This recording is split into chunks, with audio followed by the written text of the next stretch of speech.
حسین آستانی، تنظیم علی اسحاقیان.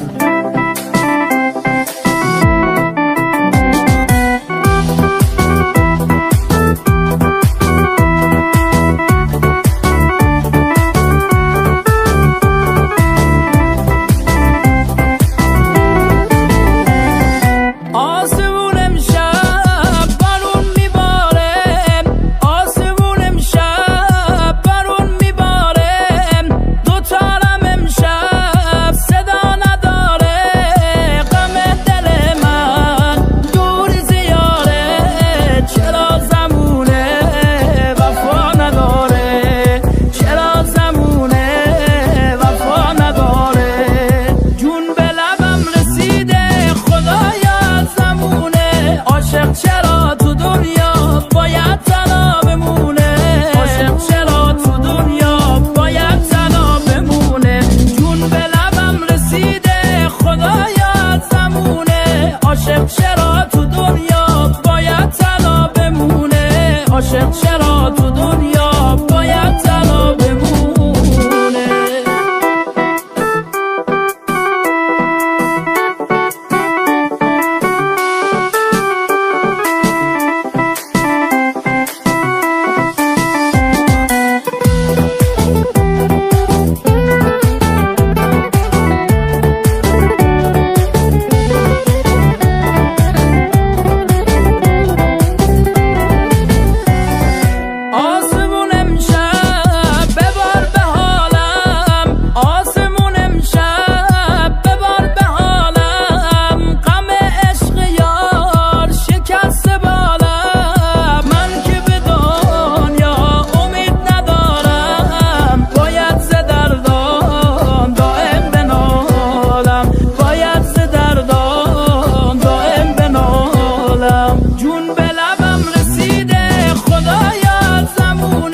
عاشق چرا تو دنیا باید تنها بمونه؟ عاشق چرا تو دنیا باید تنها بمونه؟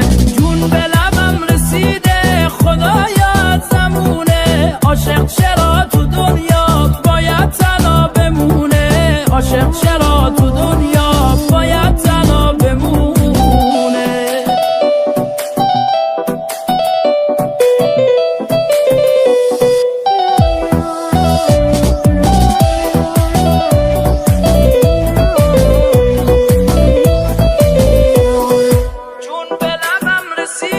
خدایا زمونه. عاشق